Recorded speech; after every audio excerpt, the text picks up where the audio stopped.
All right, happy Friday, everybody. Today we got Mike Coleman. He's an '02 grad. He was in, I don't know, I think you were in my algebra class back then, but I can't remember even what I was teaching in 2002. Algebra, pre-calc, something. Pre-calc, yeah, something like that. Um, I do know this. I've run into, I'd say, I don't know, two or three times the last couple of years, just out and about because you're currently a real estate agent. I guess you've been a real estate agent for a while, so you're always out and about. In fact, I think we're just saying I definitely ran into you at the town center, probably where you probably have lunch with clients or whatnot. Yep. Um, so how you been, Michael? Why don't you tell us a little bit about where you've gone since Upper Marion? I know it's a heck of a story. It's been quite a ride. I'll make it as short as possible. Also, I know I have way more energy than anybody else on this call as far as the students go, so please bear with me. I remember what it's like to be a senior in the morning on Friday, so I do understand that. So I left Upper Marion to go into finance. I wanted to work on Wall Street as a trader. I went down to Maryland to study financial economics for that, and about 3 months into school, ended up just randomly joining a tutoring program for at-risk kids from Baltimore City, and realized I loved it. So I left finance to be a social worker, which is quite a turn. My family didn't quite know what to do with that decision initially, but I loved it. And so I switched my major altogether into social work, worked on my social work degree in Maryland, but then ended up actually adopting the kid that I was mentoring from Baltimore City. So I moved him back to Pennsylvania. And my parents actually adopted him, and I raised him while finishing my social work degree at Widener. And then advocating for him led me to law school. So I was on the slow track in law school, though. So I took like 7 years to finish, dropped out twice. So 13 years of college later, I finished in 2016. But, my path in working with the kids has led me to a lot of really interesting opportunities. So I started selling real estate as I started law school. I thought it was going to be a short-term temporary thing. It took off, and I built out a team that sells, probably next year we'll do $30 million in sales. And it funds my ability to be a social worker in the way that I want to be. So I still help run a group home down in Baltimore. I love it down there. I love that way more than real estate. But the real estate funds my ability to do that. And I have my law degree to work with as an advocate for kids that are in the system in terms of foster care and things like that.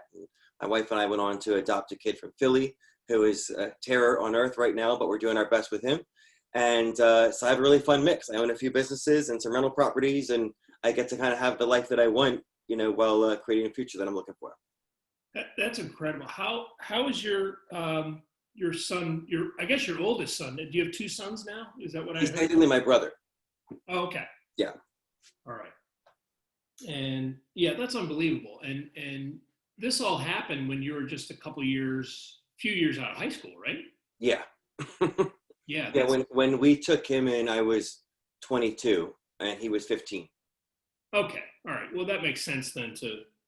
That makes a lot of sense to call him your brother. Yeah, for sure. So let's talk about a little bit about real estate. Like, how'd you get into real estate? It sounds like that was not your first plan. All I know about real estate agents is you have to hustle. Like you have to, like you're constantly on call. You got to be ready to show a house, that kind of thing. Yeah, especially in the beginning. A lot of people get into it because they figure it's easy money. They see all the shows on TV with, Josh Altman on his yacht and everything. But it takes a while to get to that point, and it takes a lot of hours in the beginning. So I was working 100-hour weeks, going to law school, building a business, showing clients homes after class, going back home to study. So it was a lot of long weeks and months in the beginning. I didn't have a weekend off for probably 4 or 5 years. Didn't take any vacations. I just built out, it was quite accidental. Like I said, my uncle was in real estate. I saw what he did with it. It intrigued me. But I never really followed his path until I needed to leave my social work job to go to law school, and I wanted to do this part-time. And then part-time became the lifeblood of everything else. Yeah.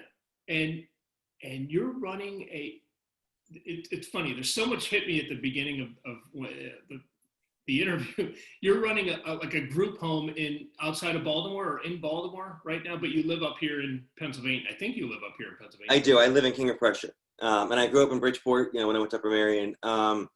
it's one of those things that just kind of took off. So I started there when I was in school as a childcare worker on the front lines with the kids. I've been there for 16 years, and they can't get rid of me. I've worked my way up, and I'm on-ground supervisor. I'm one of the administrators of the programs there, and I help build out their school program they have down there. And now my wife and I, we fund some of their programs, like their equestrian therapy program. We help pay for that. And I go down usually once or twice a month to work with the kids for like the weekend and then come back home.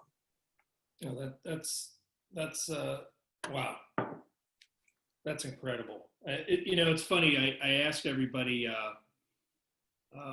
before we do these, to give me some topics you'd be willing to talk about. One of the things is you had life by design versus a more traditional path, and that kind of encapsulates you. Like you were thinking Wall Street, and you're in real estate, but you're far from Wall Street. You're doing really good things in Baltimore.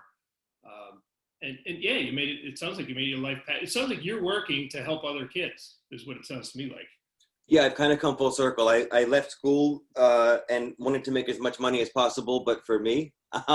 And now the goal is the same, but for different reasons. So now it's more of how can we impact the community around us? How can we, set up our future generations for success? We were really fortunate to get our son, and we're trying to give him a life he wouldn't have otherwise had. He's from the foster care system as well. So now it's like, okay, the more successful we are, the bigger I can build my team, bigger I can build the businesses, the better we can do, in the world around us. And I'd love to keep impacting the group home for as long as they're in existence. And, that's kind of our whole focus right now. Wow, that's incredible. So do you have any I have a tough time remembering back, because it was only like my second or third year. I came to Upper Merion right before Y2K, right, the fall of '99. You graduated in '02, so you were, when I rolled in there, you were probably a freshman or a sophomore. Yeah. Can you remember anything about Upper Merion, how it prepared you for college or law school or anything like that? Yeah, when I got to college, I was actually I wasn't in the scholars program that was on my floor, but I was on the floor with other kids that were in their kind of top tier program. And I felt like I was competing right with them. And there were some students also that were not ready for college at all, in terms of, I hated all the papers we had to write in Upper Merion. I thought it was crazy. But it really did get me ready for much more success in college. And I handled undergrad with no issue whatsoever. So I didn't really appreciate it when I was there, probably. But once I got out and was actually, in the real world and in college and had to be ready for those courses, I felt completely prepared. That's good. Hey, I'll tell you what, thank you for being so gracious with your time. I guess I'll ask one more, not really a question, but kind of an open-ended question. You got a room full of seniors in front of you. Do you have any last-minute advice here on a Friday in early fall for these guys as they head towards they're into their senior year anyway. Do you have any last-minute advice? Yeah. So, look, it's a very different world now, and I get that. And this is a very challenging way to be a senior. I hope that you all have a normal graduation, because you deserve that and you've earned it. But, as you get ready for college, I would just say I found along the way that if the path I was on wasn't working for me, I could change it whenever I wanted to. And you're going to be told you can't, by school, by parents, by other people. You really can create the life that you want, but you have to figure out what that is and be willing to take risks and make change and get with the people that are doing the things you want to do. So I imagine out of 15 people, there's probably 15 different ideas of what you want to do down the line. But if you think you know what it is, be prepared that might change, and it's okay. And if you've told everybody in the world that you're going to be a doctor, but you decide you hate medical school, that's okay. Leave medical school then, because you're going to do this for the next 40, 50, 60 years. So figure out what it is that kind of makes you tick, that you enjoy doing, and you can figure out a way to make that a part of your life and do the things that you want to do. It just takes some creativity. And also network every chance that you get, because my best opportunities have come from just getting around the people that are doing the things that I want to do at the level I want to do them, and following them, connecting with them. We become friends and we grow together. So, I just came back from Omaha last week. My mentor out there sells 1,000 houses a year. So of course I went out to figure out how he does it. And now we're partnering up to do that together here. So whatever it is, it doesn't have to be business or real estate or anything like that, but go find the people that are doing it, connect with them, and learn that way. It's much more valuable than any college course you'll ever take. Hey, Mike, thanks for joining us. Really appreciate, really impressed with everything you're doing, especially outside of your primary job. So it's just great to hear from you. I appreciate it. And if any of your students want to connect with me, they're welcome to reach out, and I'll hook them up with anybody they want to talk to. Okay, hey, that's great. Thanks. Thanks, guys. Take care.